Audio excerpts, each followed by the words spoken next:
What is this? Oh, here.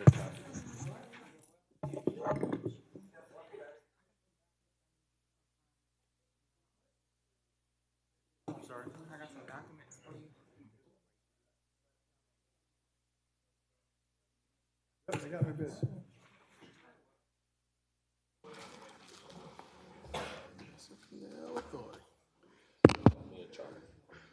She's pregnant.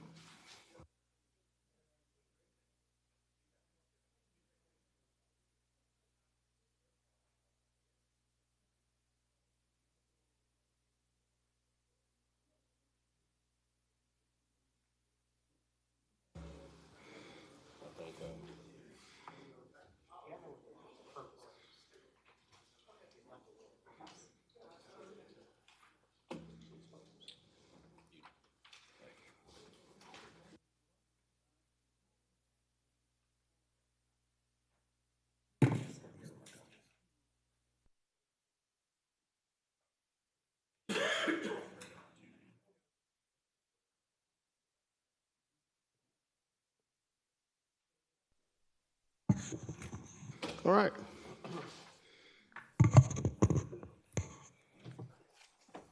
Madam Clerk, how are you today?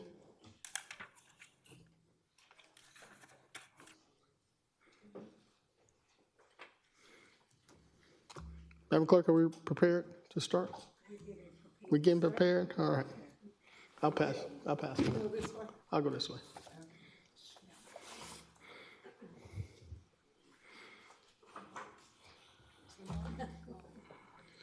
Good morning, ladies and gentlemen. Thank you so much for being here for this meeting. Madam Clerk, if we're ready, go ahead and call to order. Madam Administrator, the floor is yours. All right. Good morning, Mr. Mayor, members of the governing body. Today, we will be doing our next round of SPLOST 9 request presentations. We will start off this morning with a request from our Housing and Community Development Department. This was a request that was previously submitted, so Mr. Jackson is going to present that information. And following behind Mr. Jackson, we will have a presentation by our Canal Authority, our Downtown Development Authority, and our Augusta Economic Development Authority. So I'm going to turn it over now to Mr. Jackson to go ahead and present us the Housing and Community Development request. Thank you, Ms. Allen. Good morning, Commissioners. I'm here today to present the HCD recommended projects for SPLOST. These items were identified by the previous director, Mr. Welcher. I've had a chance over the past week to make myself available and familiar with these projects. So I'll explain it to you as the way as I deem based on my study and brief conversation with Mr. Welcher about a year ago. So on the first page, you'll see his recommended projects. They're listed by priority. First, we have the HCD building renovation in amount of $3 million. As you know, we've been in this building for some time, and there are some structural issues with this building, so I'll elaborate on that in just a moment. The next is a very bold initiative that he wanted to partake, Homeless Institute, for $12 million, and this is an idea. I think he did some research in North Carolina. I think it was either Greenville or Rocky Mount. I think he did his research. I think there's a benchmark for this particular project. And then affordable housing. As you know, that is the,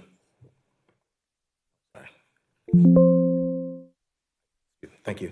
As you know, that is the crux of what we do in terms of services that we provide. So affordable housing and being able to account for land acquisition costs, construction costs, those type of things are very important because just about 95% of our budget is based on federal funding. The first project was building renovation in collaboration with Central Services.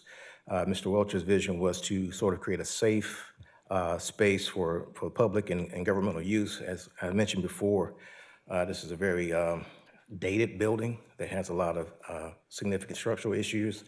So we're trying to work with Central Services to maybe come up with a solution, if not through SPLOST, through other means. The building would be a 20,000 square foot renovation that include offices, workstations, conference rooms, education lab, and other services for hazardous material and testing. And then, again, his aim was to sort of integrate employee and community well-being initiatives. As I mentioned before, he had a very bold, ambitious project, something that he sort of benchmarked from a city in North Carolina, would be a homeless institute. He did identify there's a rise in homeless, outspacing our capacity for shelter and services. So this project would be something that would be sort of a standalone in Augusta, in all of Georgia. So this building would be to provide on-site wraparound services for the homeless population. The room breakdown would be 70 rooms for 1 to 2 people, 187 rooms for groups, and 50 rooms designated for people with disabilities. The Institute would provide such amenities as a laundry room, restrooms, medical care facilities, educational and training labs, staff offices and conference rooms, and so forth. And his vision was to have the day-to-day operations managed by a contracted third party. Again, this is something that he and I talked about very briefly over the past year. And if necessary, we can do some follow-up research, but it is based off of a model that he saw in North Carolina. And then the last project, obviously, which is the crux of what we do, is affordable housing. As you know, there's affordability and access is the basis of why we exist, to make sure that people who work in Augusta and they have a very affordable place to live, and that's something that's accessible. Over the past couple of years, from 2000 to 2015, he identified there was a slight increase in housing units from 82,312 to 86,939 in 2015. Ultimately, his SPLOST funds would be able to support acquisition of land, design, construction, and other development costs. And that amount, again, was approximated at $34 million. And then an interesting note, something that I found in our current comprehensive plan, our planning department has it on their website. This is sort of a infographic that they have, the aging of the housing stock across Augusta. As you can see, the majority of our occupied housing stock is very dated. If you look anything from 2000 and year 2000 earlier, those are the percentages of tenant current structures. And like I said before, I had a chance to become familiar with this project just over the past couple of days, but I do kind of understand the gist of what Mr. Welcher was trying to do in terms of his vision. I thought it was a very comprehensive and diverse list of projects dealing with the building they have on site, the bold move with the Homeless Institute, and then affordable housing support. So I'm here to answer any questions you may have. Thank you, Deputy Jackson. Chair recognizes Commissioner from the 9th, Commissioner Francine Scott. Thank you, Mr. Mayor Johnson. Almost there, Reverend Johnson. On the recommended priority projects, the priority one about renovation, how long have we been in this building? And I thought we did a lot of, before they moved in, there was a lot of renovation done, and I know we, for several times, attempt to move in the building, it wasn't quite ready. Now we're coming back asking for this amount of money. Is this from the carry-on that you all did? HCD just moved in knowing that they was going to have to come back and do some renovation? Do you know? I can't speak as to when they moved into the building, but having been in the offices for about a month and a half now, and if you walk in throughout the whole building, as you can see, there is a need for renovations per se.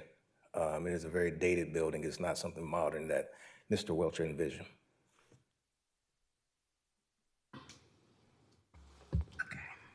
Thank you. Thank you, Commissioner Scott. Chair recognizes Commissioner from the 2nd, Commissioner Stacy Pulliam. Thank you, Mayor Johnson. Thank you for your presentation, Deputy Jackson. My question is to the Homeless Institute. Do you know if there's been conversations with our homeless task force on this project?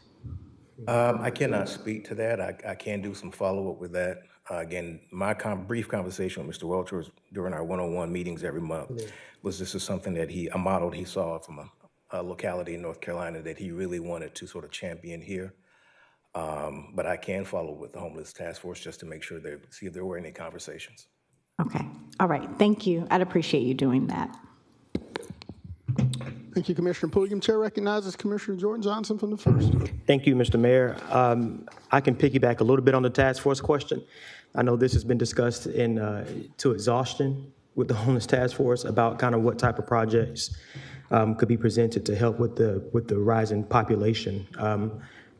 Some of the last research that was done showed that a lot of the population's increase came from just this lack of, having affordable housing. People say, well, folks are being bused to Augusta and things like that. That's, that hasn't been proven to be correct. But what has been proven is that the cost for housing has gone up. And a lot of evictions are happening, keeping folks homeless. A lot of folks that you talk to under the bridge and whatnot, they have family here in Augusta, right? But what I will ask about this Homeless Institute, I think it's a great idea. Would this be more of a transitional center, or is this more so of an overnight shelter? I think it was probably could be a sort of I hate to say a hybrid of the two, but again, to have those wraparound services is definitely transition focused. Right, transition focused. Seems like there's going to be some day center components to it as well. Folks can come in during the day, get trainings, get education, and if there's a need for housing, it seems like there's going to be an opportunity there as well. To your knowledge, do you know if the city has any funds set aside for the new Center of Hope that the Salvation Army is hoping to open? I can find out for you. Okay, all right. I think it's a good idea. I would be interested in seeing kind of how we can dig a little bit deeper into this whole idea of the homeless. Where affordable housing is concerned, are there any initiatives that just kind of come to front of mind when you're talking about $34 million for affordable housing? I see that we have, acquisition of land and construction, but are there like specific types of housing that we're talking about? Looking into duplexes, triplexes, single family, mixed use, tiny homes. Again, I think that's open for sort of a hybrid type discussion. Okay. He and I didn't really elaborate on that part of his vision, but I definitely can look into it if you need me to. Please do.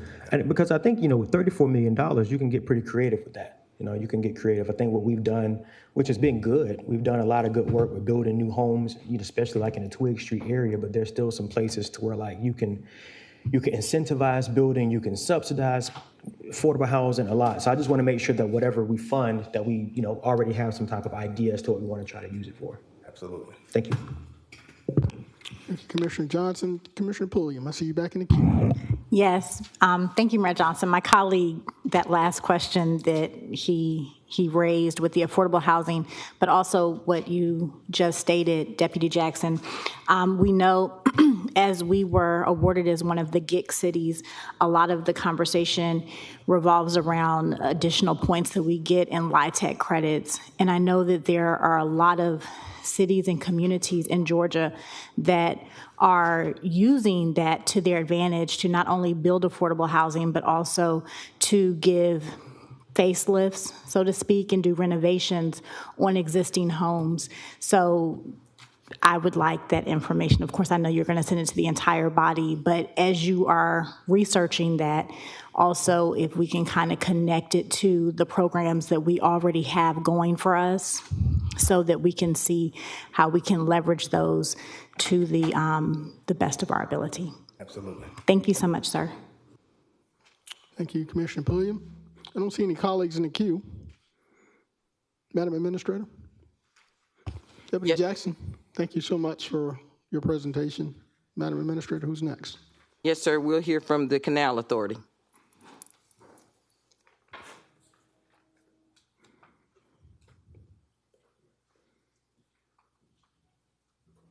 Good day and welcome, sir. Thank you, Mr. Mayor. If you don't mind, for the record, please state your name and the role you play in the organization. Yes, I'm Russ Gamble. I'm the Vice Chair of the Augusta Canal Authority. Thank you, sir. Thanks. This is our SPLOST 9 request. One thing I wanted to clear up before we get any further, I've seen on some city documents where we're listed as a non-government organization. That is not the fact. That's not a case. We are a state chartered organization established by the Georgia General Assembly in 1989, and we work in cooperation with the city of Augusta under a MOU to manage the Augusta Canal Heritage Area upon its behalf. Now, before I get into asking for any money, I want to give the city something. I know most people don't simply give. We're going to give the city a renovated Mother Trinity CME church. We have grants totaling $1.5 million toward that goal. That money will get us the building stabilized. It will begin the renovation and reconstruction. We envision this as being a community event center, something that can be used much like Sacred Heart would be used on a smaller scale for the growing Twiggs community in Dias Park area. So this money is available. There's no commitment needed from the city. This will happen. It's ongoing now. That's the first gift of the city. Second gift of the city is 2 ADA kayak launches. Money's available here again. It requires no matching grants from the city or anything from the Canal Authority.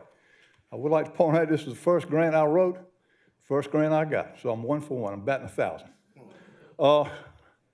Commissioner Johnson, the first one is going to be in your district at the Mill Village Trailhead. And it should be actually in place in the next 8 to 2 months. So if you'd like the honor of being the first kayak launch, let me know and we can arrange that. I won't be. And then, Commissioner Swank, the second one is going to be in your district at the pedestrian bridge. The pedestrian bridge is going to be a great project for the city. We've got $500,000 appropriated for it. We're in the process now of getting all the permits. The right-of-way is being finalized, and we will hope to break ground on it once we get all the information back that we need from the wetlands testing and everything else. This checks all the boxes. This is everything the city is looking for. It's a quality of life project. It will drive economic development. It will provide recreation, and it will provide education. Part of this project is a boardwalk through the wetlands that will have signage and interpretive platters and stuff to tell you what you're looking at. It's going to be a great project. We just need the money for it. That's our first request is for this project. And along with this project, we also requested a weed harvester. This is a picture I took of the canal this morning on the left-hand side. The weeds are so thick through there, the hydrants, we cannot get a boat up the river now. So we're in the process of making plans to move our Petersburg boats to the head gates in Columbia County and run our tours out of there because we need something to remove the weeds from the canal. We would be more than happy to share this machine with the city so they can clean the river up when they have the Iron Man and clean up around the marina when it needs cleaning, because the river, believe it or not, even though it's flowing, also collects this and needs to be cleaned on occasion. And that leads us into the big ask. Oh, part of that with the bridge is also, I get 2 complaints every day. One is the towpath trail is closed from the head gates to the pumping station. The second one is, when are you going to open up the bathrooms at Lake Olmsted? The reason we don't have the bathrooms open is because they were vandalized on a daily occurrence and we could not afford the upkeep. I've talked with some engineering folks, friends of ours. There's some things we can do with the money. We can put security doors on there, we can put security cameras, and we can put a sensor that lets us know if anybody's inside when we close up. Not cameras inside, but a sensor, motion sensor. And we intend to do that. We just need the money to do it with. I've got Lance Cheatley here from Cranston. Has anybody got any questions about the pedestrian bridge before we move on? Chair recognizes Commissioner Johnson the first. Thank you, Mr. Mayor. Russ, what is the cost that you're asking for these projects? We're asking for $2.3 million. And that's for the bathrooms and the pedestrian bridge? There's a whole, it should be in the SPLOST package I request. I didn't bring that because I thought we just needed a presentation. But I will, yeah, that's for everything. That's also improvements to the entryway at Eisenhower Park. But mainly it will go toward the pedestrian bridge, the weed harvester, and the bathrooms. And that's you said 3? 2.3. For all of that? All of that. All right. Thank you.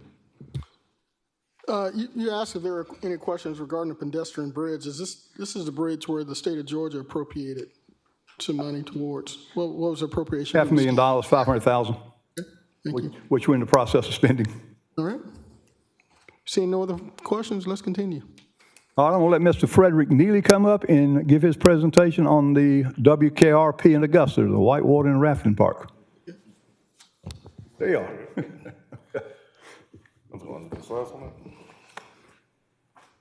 Mr. Neely, if you will, just for the record, state your name and the positions you hold for the Augusta Canal Authority, please. Frederick Neely, and I am a member of the, appointed member of the Canal Authority. Thank you, sir. The Augusta Canal is very important to the city of Augusta. And since I've been on this authority, one point that I like to make is where the canal runs through from where it starts at, but when it comes into Richmond County, coming through Harrisburg, coming through Laney Walker, okay,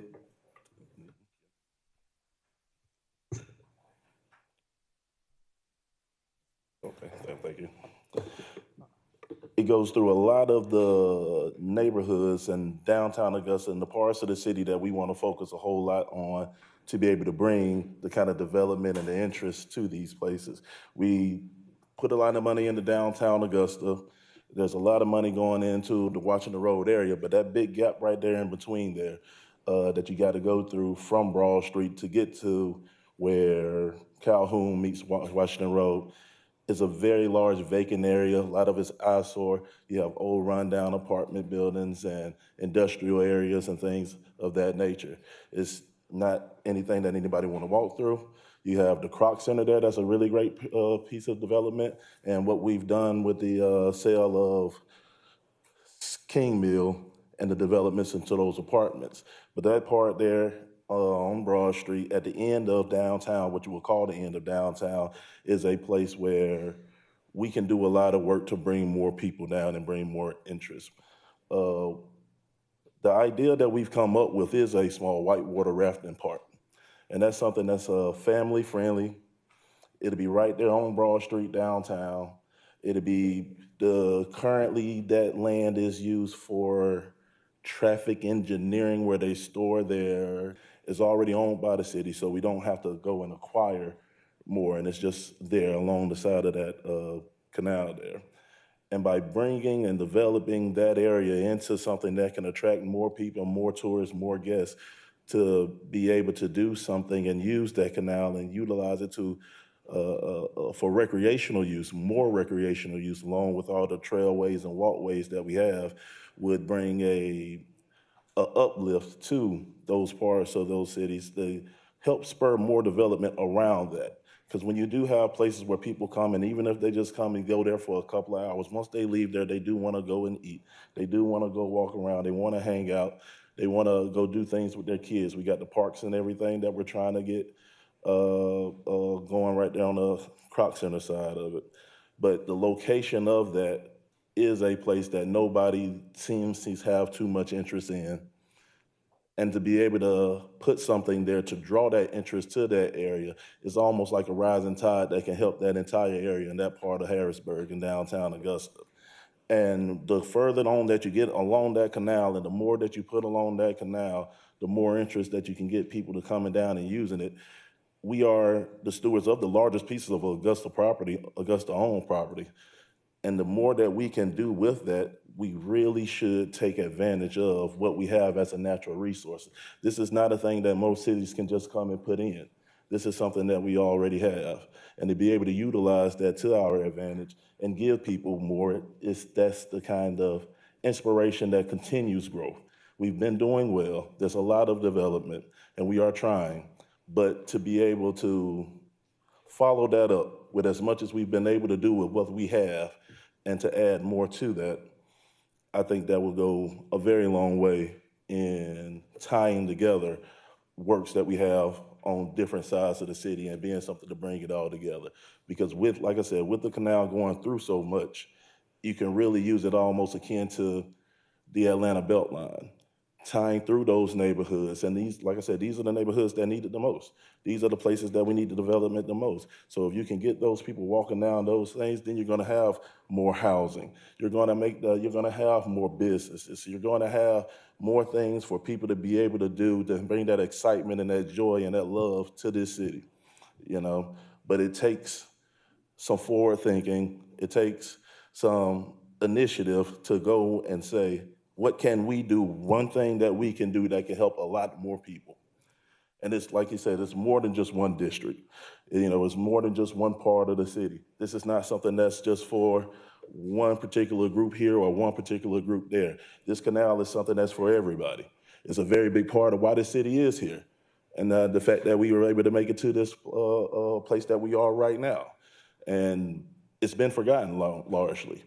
You know, and what we've been able to do with what we have and, you know, Band-Aid and the duct taping, to be able to keep it going, I think that's something worth serious consideration. And thank you. Thank you, sir. Appreciate the presentation. Don't see any colleagues in the queue. Colleagues, I do see one. Commissioner from the first, Commissioner Johnson. Thank you. I have some questions today, so I hope you're patient with me, sir. What's the cost for this? Is this also on that 2.3? 23 million. I knew it was going to be more than 2.3. You moved that decimal over. $23 million.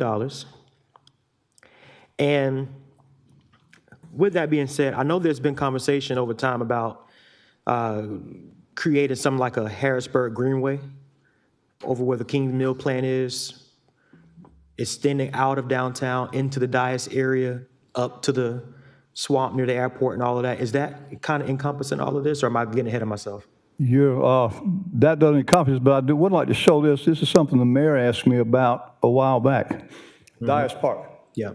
This is what it looks like. That's on the other side of Dias, correct? This is at the bridge looking from Dias Park down toward the Judicial Center. No. And the mayor said, can we do anything with the third level of the canal? It's an eyesore. Yes, we can. Mm-hmm. We're not asking for this. This is something that the commission needs to know about that is available. I've actually got in my presentation, there's a letter there from one of the engineers on a feasibility study on what they could do and what this area could do for Dias Park all the way down to Davidson. I mean, this third level goes through the core of the city. Like I said, we're not asking that right now. It's just something that the commission needs to be aware of. Okay, all right. And can you go back a slide? Go back one slide over. Another one. Is that you in the front? That is me in the front. I thought so. All right. Could you share kind of like what? I'm a whitewater junkie. Oh, okay. Would this be sort of similar to what Columbus has? It's going to be like something that nobody has. Columbus is an in-stream park that's in the river. The Whitewater Center in Charlotte is a man-made pumped thing. This will be a combination of the two. We won't need any pumps. We're going to use gravity. It's going to be low maintenance. We're going to use the difference between the first level of the canal and Hawks Gully to provide the whitewater. Okay, all right. Thank you. Thank you, Commissioner Johnson. Other questions? All right, we got more. Commissioner Catherine Smith Rice from the third. I don't have any questions. Thank you, Mr. Mayor. I just want to say thank you, Rush, y'all coming out today and giving this presentation. I have comments, not questions, but I agree that the weed harvester is needed. For boats being torn up, weeds going down, and like you said, the, swimming every year in the river. Nobody wants to swim with that. I also made note, I used to go running down at the canal a good bit. Haven't been lately, but I used to go to that facility, this bathroom in here. And last time I went in there, sadly, there was a homeless person in the bathroom taking shelter. And not that I didn't feel safe, but I felt bad for the person that was in there. So yeah, we do need security down there. And like I say, my daughter too, she would go down there and run, and I got to where I was like, I don't want you going down there alone, just for safety reasons. So it would help to have some security there and to where we can utilize those bathrooms. The whitewater rafting, you said just for that project alone, it would be, I do have this question, $23 million for that one alone? That's a 2-year-old quote. I'd be surprised if you could do it for that less. Probably 25 million or 30. Okay. To be honest. Right. But as far as what I say, I mean, that looks really nice. I remember several years ago, I think Mayor Pro Tem Guilfoyle was on here when they tried to bring the whitewater rafting several years back when you were on the commission. I remember my dad was on there then, and it was brought up. So, I mean, it's been discussed for quite some time. I think it would be an asset to the city, getting people out and about. But I do appreciate your presentation, and this pedestrian bridge and trail would be a major, something really good for the city. You see other places throughout Georgia and other that have their canals and rivers looking good, and we need, to keep ours up to par. So thank you for your presentation, both of you. Yeah, not to be biased, but when they go to the Augusta Canal, and most people want to go to that canal head that's way up in Columbia County. Most of that thing runs right through here through Richmond County. And when you say, let's go to the Augusta Canal, there isn't a single place where you can go and say, hey, this is where I feel safe coming. This is where I feel safe going to dock my kayak, to go out and try to do some fishing, to go out and be in that water. And it just kind of feels as if to have something like that in Richmond County so we can have our base, so we can start renting our bikes and being able to use that canal in a place like that, to really make it a place, a point in the city that people want to go. When visitors and tourists, like the people that I know that come from out of town, and we get guests all the time, the number one question they ask is, where can they go running? Where can they go biking? When they we got Peach Jam here this week, and that's one thing that they do every time they come in their training when they're not playing, is where can we go run and where can we go practice? And the canal is a perfect place for that. It's a scenic place for that. But you can't, we have to be able to point them somewhere where they feel good and feel welcome. And that pedestrian bridge down there, I think it's gonna go a very long way in spurring that and continuing on what we already are trying to do. Right, and we want to keep people in Richmond County instead of driving out to Columbia County to park. I see the mayor looking at his watch. We appreciate y'all's time and the opportunity to present to y'all. Thank you. No, don't go anywhere. We got some folks in the queue. We got a few other questions. Chair recognizes Mayor Pro Tempore Wayne Guilfoyle. Thank you, Mr. Mayor. Gentlemen, thank y'all for coming before us. This would be a game changer here in Augusta. Ain't no doubt about that. Some of the challenges, I know that we got a lot of the non-government parties here coming before us today, as well as what Mr. Jackson had presented for HCD. Some of the challenge, we're not ignoring anybody, but the challenge that we are facing, we got, I think, SPLOST of $375 million. We're already over $1 billion.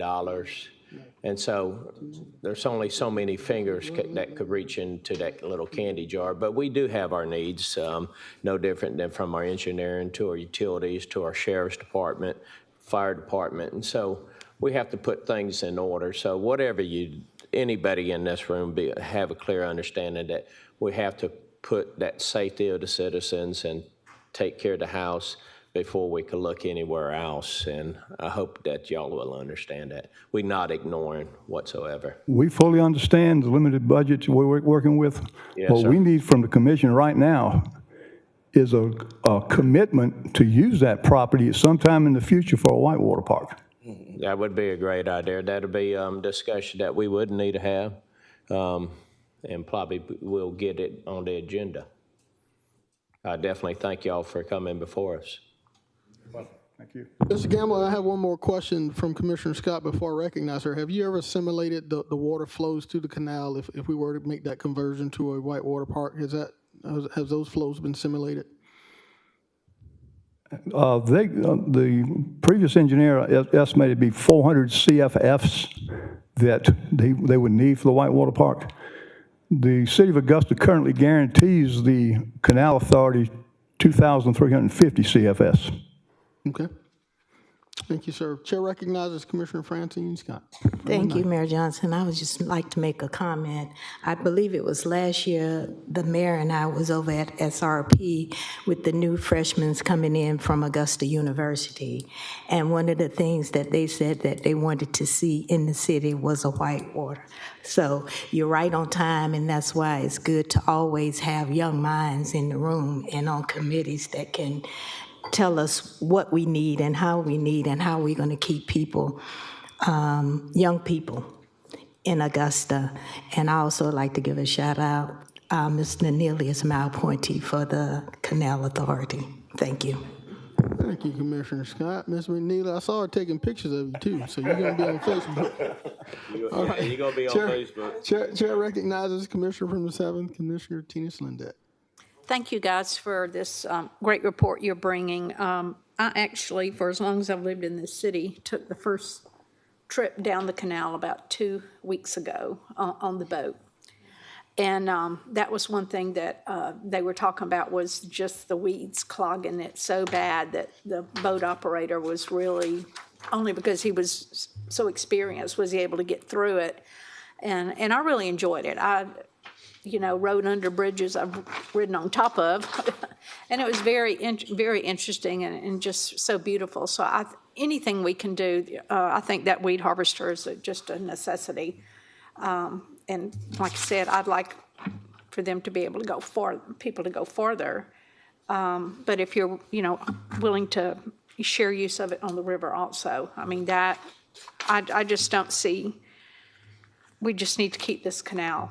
It's just a jewel, and the restrooms at the Lake Olmsted area, I go by there more than once a week, just out riding and things like that, and that's such a great thing over there, and I just hope we can do something so that that facility can be open and accessible, because there are just so many people that use that. I mean, it's always full of cars of people coming down there to use that.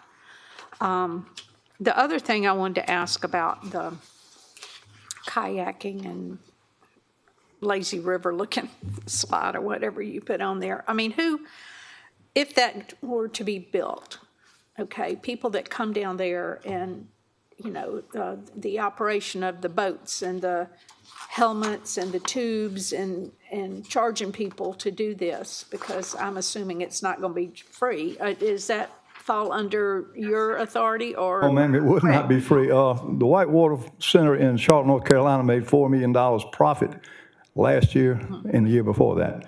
It would be managed by a third party, like Whitewater Express out of Columbus or the National Whitewater Center out of Charlotte. Okay, that's what I was wondering. It would be a private person. Okay, thank you. Appreciate it. Revenue necessary. Come to the mic. Other streams of revenue is necessary for the authority because, our primary source would be the energy that we generate from the hydro. Well, with the new nuclear generators coming online, what we get from Georgia Power for selling that power, they don't need it. So we're barely even making enough money to continue to keep them operated. So we did have to find ways to try to be creative, to continue to be as self-sufficient as we can. But, there's only so much we can do with what we currently have. And we've been doing very well to be able to keep it going the way we were able to go. But, it's a lot of tough decisions just to keep going forward.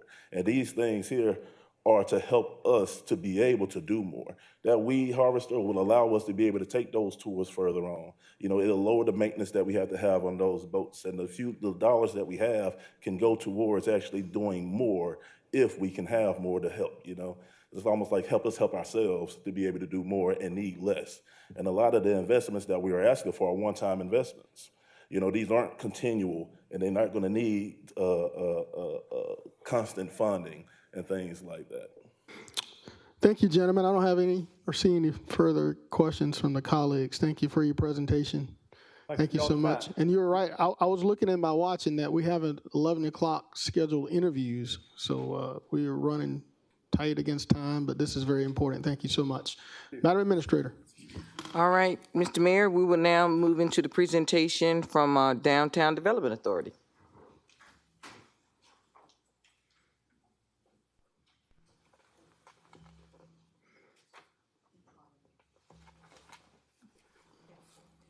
I need 3. Yeah, we got enough. That's enough. Good morning, Mayor and Commissioners. I'm Margaret Woodard. I'm the Executive Director of the Downtown Development Authority, and thank you for having us here today. I apologize in advance. Our PowerPoint did not transfer over, so we're going to do our best. We have handouts for you and do our best to talk about, and quickly, Mayor, our SPLOST request for SPLOST 9. In SPLOST 8, the DDA received $1.2 million, and it's for non-specific projects. It's for projects that come up that we feel will improve the appearance of downtown or promote economic development. So I'm going to go over quickly some of the projects that we have done with SPLOST 8. The first project was the informational kiosks. There are 2 on Broad Street and 1 by Freedom Bridge. These were purchased in anticipation of the upcoming Broad Street TIA project to be able to communicate to our visitors and residents, street closures, and where additional parking is. Currently, they have schedules of events that are going on downtown and some TIA information as well. We also did our gateway arches for the Riverwalk. I can't tell you how many times we've heard y'all have a river. I mean, people don't really know that we have, some people don't understand that we have a river here in Savannah. So these gateways were put in anticipation of saying, come on across the street, there's more to explore here. Come see our river and come see our wonderful Riverwalk. Freedom Bridge was completed a couple of years ago and needed Wi-Fi. We were trying to encourage people to go up on the bridge during their breaks, during their lunch hour, take their laptops and work, and we spent $10,000 on that initiative. Additionally, the marina, with the completion of the Freedom Bridge, there was more traffic to Augusta's Marina, and we spent $18,500 on new furniture for the marina. There is a sidewalk, a public sidewalk right in front of King Mill. That was part of the Broad Street TIA project that was taken out because of budget restraints, and with King Mill making a tremendous investment on Broad Street with 250 market rate apartments, we completed that sidewalk in partnership with the city and John Usry, and that cost around $69,000.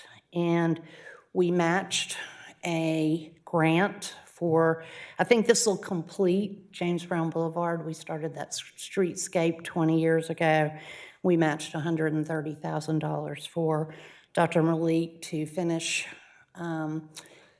James Brown, and I believe that project goes from Laney Walker to the roundabout.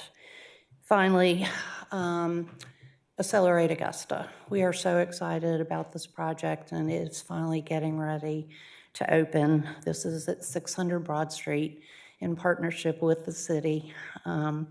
You all, number one, leased the building to us to operate for 20 years, and Accelerate Augusta will be a training center and resource center for our small businesses in the Augusta area. And you all donated $200,000 for a new roof that was damaged during Helene, and we contributed $175,000.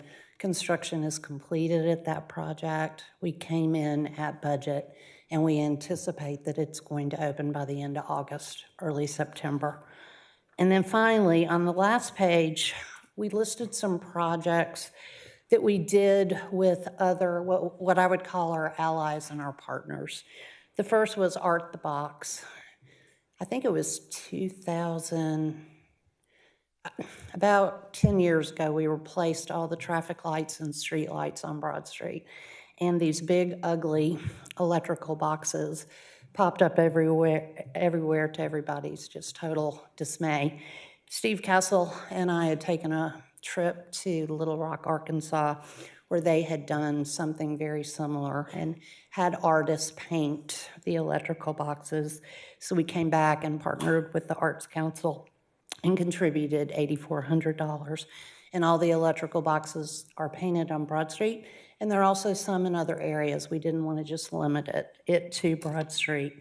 We worked with Augusta Tomorrow on the reflective pools at our historic Springfield Park. They needed some funding to do the repairs, and we contributed to that. And finally, during the pandemic, we worked with Destination Augusta to create the James Brown walking tour, vinyl walking tour, to come up with a safe activity that people could do outside and promote and get people to still come visit downtown. In closing, our request for SPLOST 9 is $2.5 million. And there's lots of opportunity coming up in the next couple of years that will facilitate economic growth. Our biggest concern right now is the TIA project on Broad Street. That is going to disrupt our downtown businesses. We're going to do everything we can to make sure that foot traffic, we've got reports we get weekly, daily, we can even get monthly foot traffic reports, how many people came downtown. But we believe there needs to be a comprehensive media campaign to promote downtown during this construction period. During the pandemic, we partnered with WJBF and did a campaign called The Faces of Downtown to promote that downtown was safe to visit during the pandemic. And we partnered with Tranter Gray, and WJBF is our partner and does not charge us to run these public service announcements. After Helene, they stepped back up to the plate, and we did another series of the Faces of Downtown to get people to come support downtown businesses after the hurricane. The Jones Street Alley project that is getting ready to start construction, that was a $1.7 million grant from Governor Kemp, is going to have some opportunities for some public outdoor seating as we begin construction on that. There is a 2,000-seat outside concert venue at Monument Street and Broad Street that is under discussion right now, and it'll have a food hall, very similar to Gather Greenville, what they're doing in Greenville. And we've been working with the owners of that. And then finally, we have applied for another round of congressional funding. Accelerate Augusta is just phase one of our campus for support of small businesses, and we just applied for another grant. We see opportunity as we grow Accelerate Augusta. So we don't have a specific list of projects. We never have. I think SPLOST 7, we got 800,000, then 8 went to 1.2, and now we're asking for 2.5 so we can continue to promote downtown Augusta. And that is it. Thank you, Director Woodard. I know somebody's going to come in the queue here. What you waiting on? I don't see anything. I don't see anybody. You did a phenomenal job, but now I see someone. Commissioner Catherine Smith-Rice. Thank you, Mr. Mayor. I was just going to thank Ms. Woodard for all you do. Again, I hope that we can accommodate you because I appreciate all the work you do, and Tara back there. I see you hiding. Well, thank you, and we couldn't do it without y'all. just about most of these projects, except the last 3 that were completed during SPLOST 8, were in partnership with the city. So you're very important to us, and thank you. Thank you so much, Director Woodard. Madam Administrator. Yes, sir. And our last presentation today will be done by the Augusta Economic Development Authority.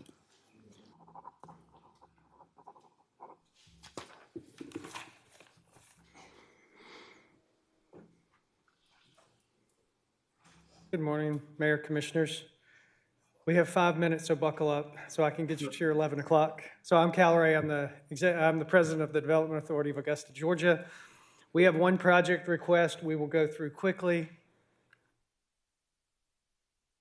Get it to advance. So our request is for a sewer project in South Augusta starting near Tobacco Road and going down to McCombs Road, serving what we have as one of the 2 industrial megasites in the state of Georgia. This will also open up retail, commercial, and residential in that corridor. This is in partnership with Augusta Utilities Department, where Director Bynes and I have worked. We have a preliminary engineering report. You guys have about a 30-page write-up that has been submitted to the city, but we'll go through this very quickly. You can see this is for a pump station at the south end of the project, gravity and force main sewers going from the Little Spirit Creek Basin to North McCombs Road. You can see transformative infrastructure, not only for industrial, but also residential and commercial. It unlocks that McCombs megasite, like I said, one of only 2 megasites left in the state of Georgia, and it will help with job readiness as we recruit more manufacturing and more businesses to the community.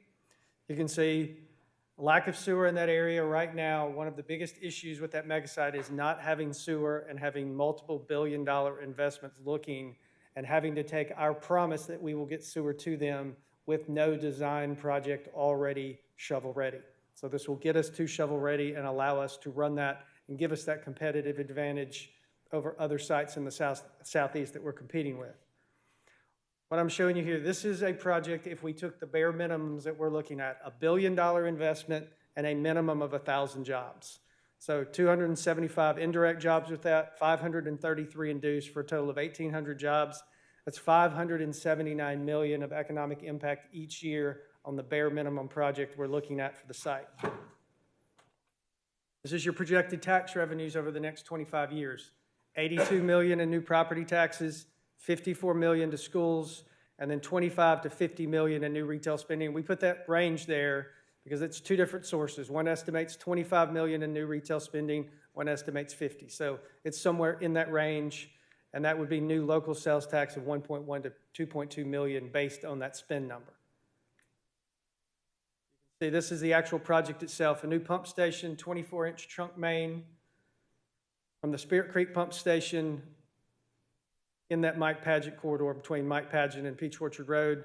Construction timeline of around 36 months. I told you we're going to go quick. This is the potential residential development. It'll open up 1,200 new acres that will allow the ability for new housing, up to 28 new homes. Those alone would be $14 million in new tax revenue and $27 million in new school tax revenue based on 2,800 homes. We already went through this with restaurants, grocers, shops, and services with those jobs added in South Augusta. And then our request itself, roughly $25 million to construct the entire sewer project, return of billions in new capital investment, thousands of jobs, high ROI. And then here's your implementation, 4 to 6 months for permitting and design, 2 to 3 months for bidding, 24 to 36 for construction, so a 4-year project. Easiest part about this, the goal here is jobs and new investment for the community and tax revenue for the county itself. Told you we'd go fast. Now I'll open it up for questions. I'm sure you have some. Thank you, Mr. Ray, for that. A quick question. If this SPLOST were to be approved, this item, would there be the ability of expediting this by bonding this project and perhaps paying it back with SPLOST dollars, or do we have to wait for collections? You can bond it, but I would defer to Director Schreier for that. Okay, you got it. Chair recognizes Commissioner Wayne Guilfoyle from 10. Thank you, Mr. Mayor. Mr. Ray, would you be kind enough to put on the economic impact screen back on? Yes, sir. How it directly affects us? This one here? Yes, sir. The next one where it creates houses, jobs, et cetera.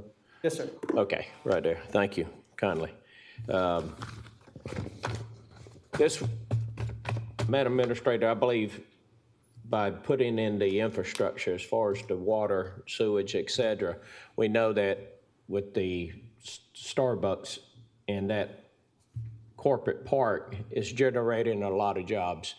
We know we're going to have a mega site come up in the next few years, and we're going to have to prepare for it, working hand in hand with our utilities department, make sure we get the infrastructure in. I think this will be very important to make sure that we actually try to figure out a way to put this in. With that economic impact, not only will it create tax for the school system as well as Augusta-Richmond County to where we could actually benefit and actually utilize that money to do economic things, such as the river park, the kayak park, able to help downtown development authority, et cetera. So I see a good potential here. I see it as a good investment. We will see a return on investment with this. So, Madam Administrator, if we can take some consideration in that when we're doing our SPLOST package. Thank you so much. Thank you for coming before us. Yes, sir. Thank you, Commissioner. Thank you, Ms. Ray. Chair recognizes Commissioner Stacy Pulliam from the 2nd. Thank you, Mayor Johnson. Great presentation, Mr. Ray.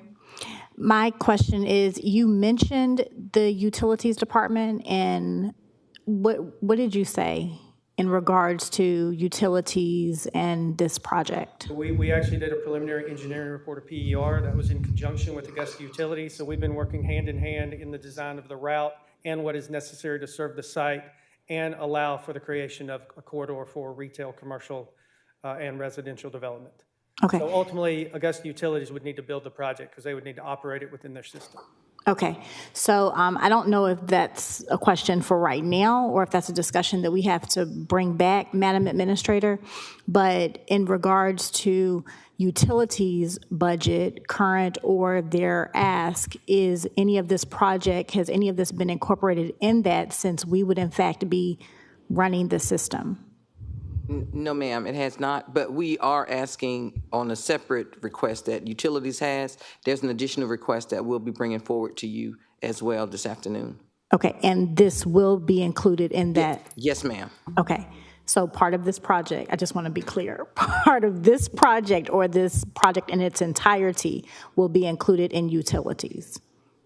Not part of this project. Utilities has a separate project that would actually tie into this project, because actually Utilities would have to be, as Mr. Ray stated, the ones who actually operate it. Okay. So but we have another project that Utilities is bringing forth today that would actually integrate with this project. So they work hand in hand, the two projects. Okay, so I'll wait for that presentation and then come up with more questions. But thank you so much for your presentation. I echo everything that was said. We need this. We need this. Thank you, Commissioner. We actually have a few other projects working in South Augusta that would depend on this as well, that would lead for other development as well. Thank you. Thank you, Commissioner Pulliam. Chair recognizes from the 6th, Commissioner Tony Lewis. Thank you, Mayor Johnson. Mr. Ray, I think we had some discussion about a year or so ago in relation to Aruba's and that particular site and the need for infrastructure improvement to not only accommodate that corporate park, but also development, residential development. Does this have any bearing on that conversation that we had, or is this, Mr. Bynes, this falls under utilities? This is unrelated to that. The sewer in the first phase of the sewer in the corporate park is completed. Arubis and GF Casting, Arubis is connected. GF Casting, their building is almost complete. They will be connected. There will be need for future sewer development in the corporate park. But eventually, what we're looking for is a corridor in that South Augusta between Mike Pageant and Peach Orchard Road to open up sewer for that entire area. Obviously, that's more projects further down the road. This is completely independent of that, but they kind of tie into that corridor because currently the Augusta Corporate Park is the end of the sewer along Mike Pageant. So there's a 4-mile stretch of Mike Pageant that does not have sewer access. This does blend itself. There are potential other projects on Mike Pageant that could potentially work with either a regional pump station or potentially this pump station. So how far down the road are we anticipating that would, the need for that? How far in the future? We have 2 future projects in the corporate park already announced that the first site is graded. The second site will be graded early next year, with both of those construction projects kicking off in the next 12 months. So that is a conversation that is an immediate need that Director Bonds and I will be having for those additional 2 industries that will be constructing in Augusta. Thank you. Thank you, Mayor Johnson. Yes, sir. Mr. Ray, thank you so much for being here. Don't see any other questions in the queue. This is a great project that's certainly needed for the folks out in South Augusta, and it's needed for not only job creation, but future home growth and economic opportunities. So thank you so much. Almost got you to your 11. Almost. Madam Administrator? Mr. Mayor, there's one person that I omitted. I apologize for that. I have Mr. Brendan England here from the Convention Center. I'm not sure if he needs to address any questions, but that is another request that came in. Mr. England, do you have any presentation? Come to the.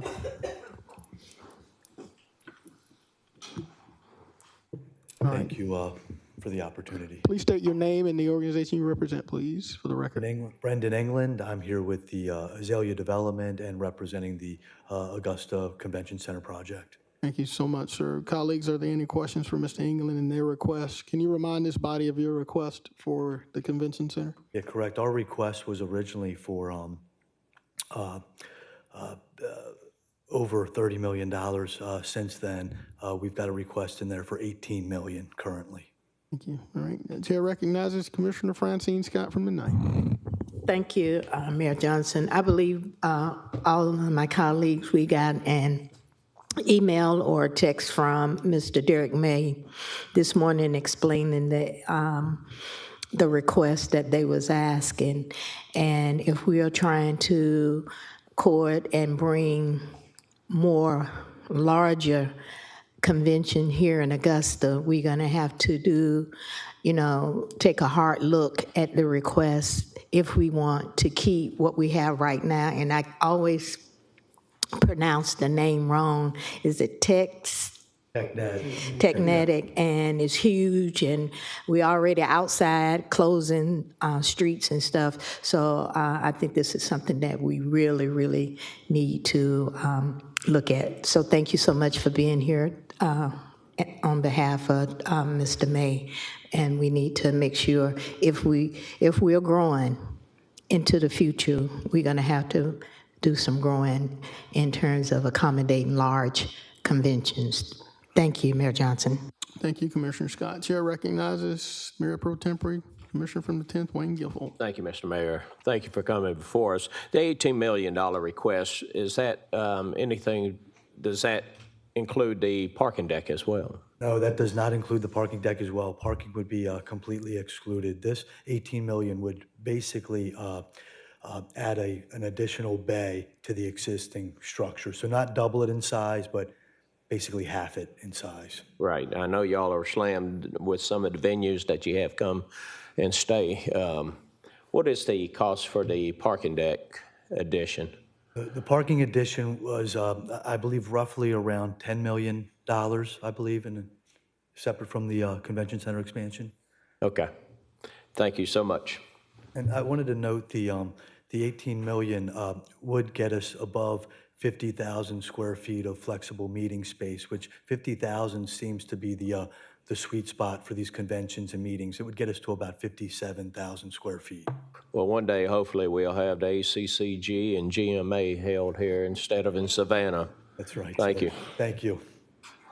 Thank you, Mayor Pro Tempore Wayne Guilfoyle. Madam Administrator, does that conclude? Yes, sir. That concludes the presentations for today. All right. Thank you so much for being here, sir. This session's hereby, Commissioner Jordan Johnson. Thank you, Mr. Mayor. I wanted to I wanted to highlight two things. I sent an email a couple days ago requesting that we consider to have more workshops for our SPLOST sessions. I think that the process is, while it is time sensitive, we need to give ourselves enough time to really dig through this list and figure out what organizations get funded and give ourselves time to really to focus on it. I know there's going to be a recommended list presented to us pretty soon, but I want us to have that discussion. And then secondly, I wanted to know, if our museums and others are planning to come before us for a funding request as well. So those two questions, but I'd love to have the conversation about additional workshops. Madam Administrator, are the NGOs a part of this conversation for this SPLOST 9 package? No, sir, the NGOs are not considered part of this process. Thank you so much. I have Commissioner some follow-up. Johnson, you still, Yeah. yes, sir. So the commission didn't vote on that? Can I ask why they're not a part of the process?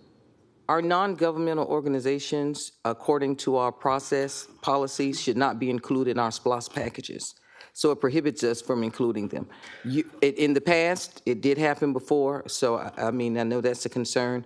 But I guess once we start knowing better, we start doing better. Some of them should not have been included in that process. May I ask what policy you're referring to? The actual SPLOST, the process, Mr. Schreier, can you address the non-governmental? Because we did talk about that. Yeah.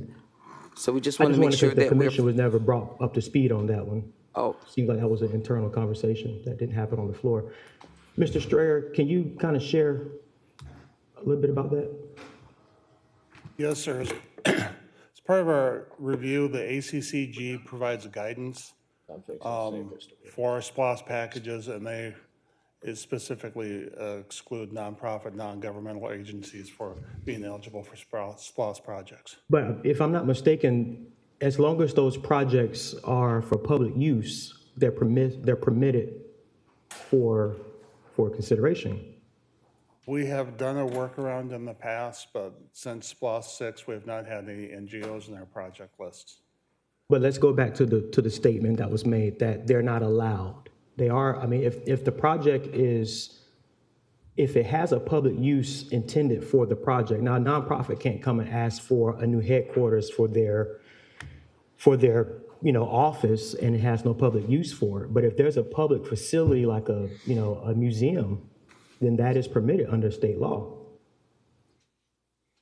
That would be a question for the law department. Well, I'm asking you because it was deferred to you, and you mentioned the ACCG determination, but I wanted to just clear up here that if it's for public use, that it can be added into a SPLOST process. I believe Augusta has to have some ownership rights, and that's what we've tried to do in the past, and it's become very cumbersome.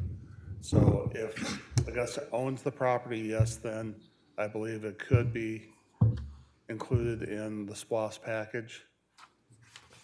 Again, I'd have to defer for the legal department to. Sure. Attorney Plunkett, I see you in the queue, sir. Can you provide? Basically, ACCG has a fairly straightforward, non-governmental purposes are disallowed. In the past, we have had a property interest in items so that we could try to, have that necessary government ownership in there. That's why there's some long-term leases and things of that nature. How well they've been followed through, we're not entirely sure. The cleaner and better, I think the better and more advisable is not to have NGOs involved. But we have in the past had, as Mr. Schreier said, workarounds, which we believe are legal. They're just not as, it's not as clean as just not worrying about it and having only governmental type projects. So in the case of like the Augusta museums, how were they funded in the past? We, and Mr. Schreier may have to help in some of this. I was involved in certain parts of it.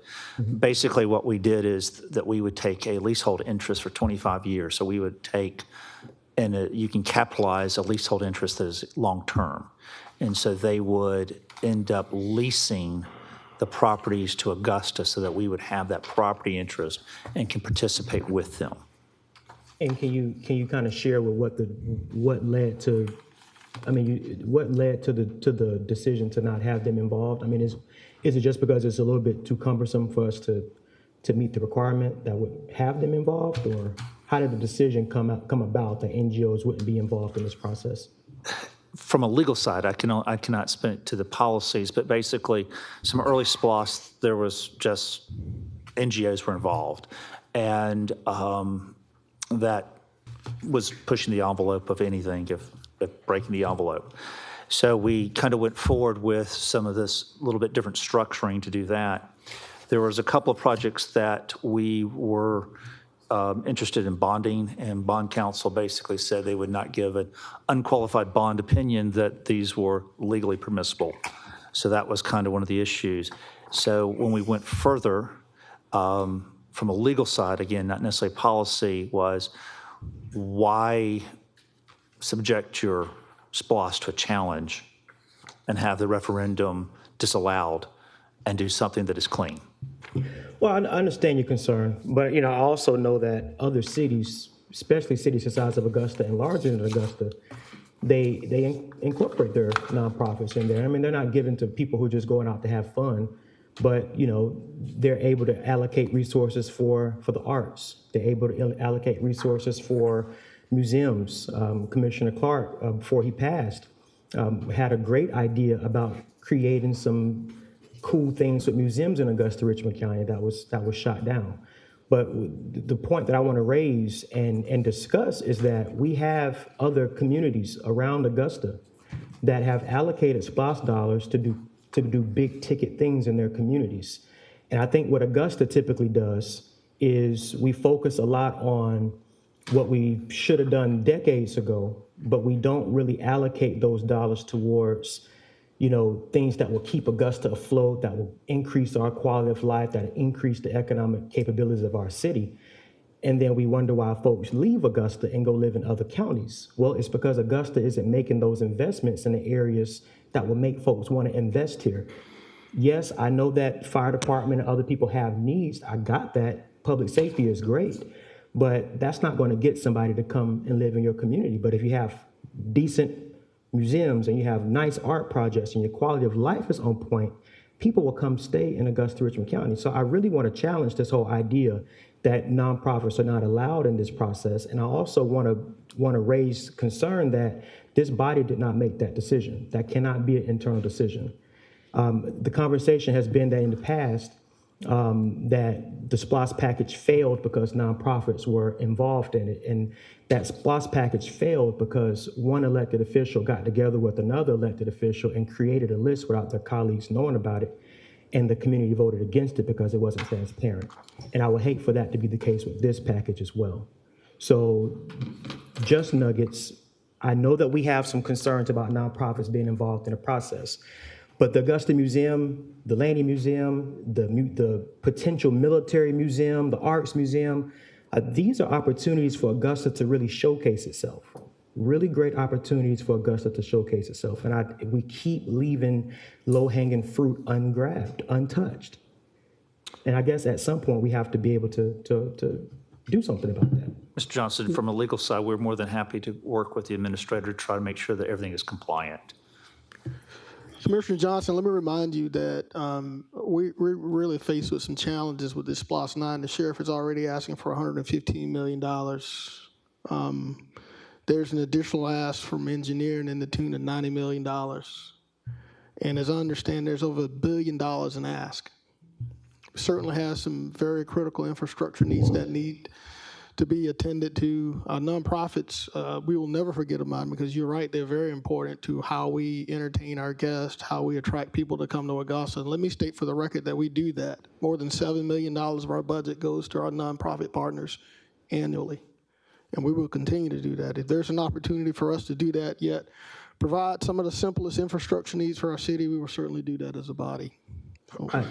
Can I respond? I understand, and I definitely support what you're saying. But at some point, Augusta has to focus on growing. We are lagging behind counties in our area. We are lagging behind Aiken County. We're lagging behind Columbia County. Before you know it, Burke County is going to outgrow us. We've been outpaced because of our lack of things that people can see, that they can touch, that they can feel. I get told all the time when folks go out to the county next door, over to Columbia County, that they are proud to see ground being turned and buildings being built. Even though the taxes are a little bit more expensive, they're drawn to seeing the development. We say that we have over $7 million allocated in our budget, but those are nonprofits that are, I mean, they have been there for years. We don't know what they're doing. And then, you know, we're also talking about cutting them at some point. So the only point that I'm making here is, if we're ever going to get to a point to where Augusta becomes this place that folks would want to come to, everybody's going to have an ask. That's not out of the norm, but we've got to start investing these dollars in places that people can see and feel. This is what folks are talking about when they call us disgusta, because they can't see what's going on. They don't feel it, you know? They don't feel it. And so, and that's not just for nonprofits. It's in general. There's a lot of projects that we could be talking about that could make Augusta boom, but we're not discussing those projects. So I understand that everybody else has needs and wants. We all have needs and wants, but it's our responsibility to grow this city. It's our responsibility to make it what it can be. In each SPLOST cycle, we are heavy on the infrastructure side, and we don't address this quality of life and the amenity side. Every cycle we do it. Thank you, Commissioner Johnson. Chair recognizes Commissioner Wayne Guilfoyle. Thank you, Mr. Mayor. I just wanted to follow up what my colleague from the first was talking. As far as the timeline that we have for the SPLOST, it's a condensed timeline that we have, and the administrator has been pushing this to make sure that we get it done in time to where we could get it on the ballot. I think that you want to do workshops. I think it's going to take the will of the body. If you're going to want to do workshops, put it on the agenda. Let's see if we could approve it. On your nonprofits, you were saying that you did not know what they were doing with the $7 million. Maybe what we need to do with the nonprofits, if we giving them money, if we don't know what they're doing, maybe what we need to do is allocate it to the museums and to the places that you were just talking about. That way we know what they're doing. The museums here in Augusta is very important.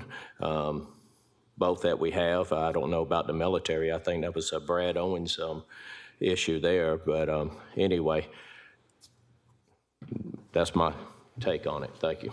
Thank you, Commissioner Guilfoyle. Commissioner Scott from the ninth. Mayor Johnson, I remember last year when we was talking about SPLOST and the NGOs, and the comment was made, I'm not sure if it was from the past administrator or Ms. Williams when she was here, and the statement was said that you can have NGOs in the SPLOST as a project, you just could not allocate money. I'm not sure where it is, but here we are again this year talking about SPLOST and the NGOs. So Attorney Plunkett and Madam Administrator, maybe we need to get some clarity on that, the NGOs, and if they can be in the budget or not, and who makes the decision if they're in and out.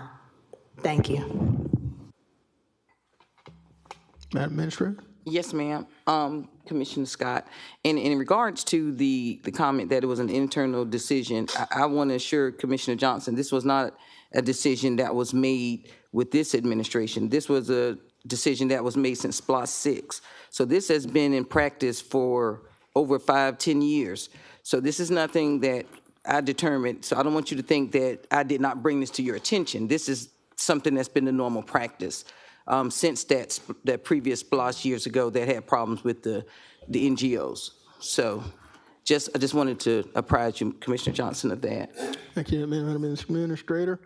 All right, Commissioner Johnson, you in the queue, sir. Thank you, sir. I know that we have until sometime in August as a hard stop on this. I just don't I just want to make sure that we give ourselves enough runway to look at this list and determine what resources should be allocated properly. We're going to lose some time again next week, right? We're going to lose time next week. We've lost time a couple weeks prior on this. I don't want us to get ourselves to the point where we're rushing to pass this, and then we're waiting until another SPLOST to do what we didn't do in this SPLOST, and then we get to that SPLOST and then don't do something again. So I think if we have until that hard deadline, early to middle of August, we ought to take advantage of that and have as many workshops to where, like, we get in and dig through it with our administrator, with the finance department, to see what our priorities should be. Madam Administrator, what's our hard stop? What's the deadline that we have to have this so that it can be put on the November ballot? It is in August. I don't, I put my documentation up. Sorry. But it is in August, as Commissioner Johnson has stated. We have our next work session scheduled for Monday, July 14th at 10 a.m. to begin discussions, give you time. Today, we will give you all a notebook with all the information. There is adequate time. If the governing body chooses to continue to do work sessions, we can have a couple of additional work sessions and still meet the deadline. Thank you, ma'am. Commissioner Johnson? Can we get,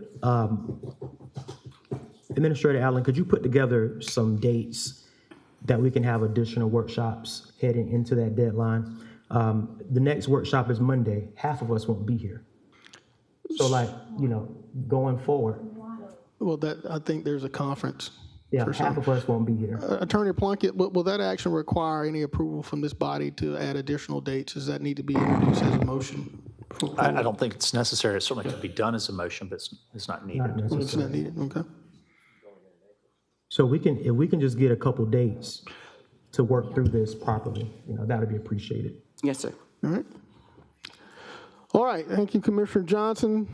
Thank you, ladies and gentlemen, for being here. We're about 25 minutes late for our interview, so if there are no further questions or presentations, this session's hereby adjourned. Thank you.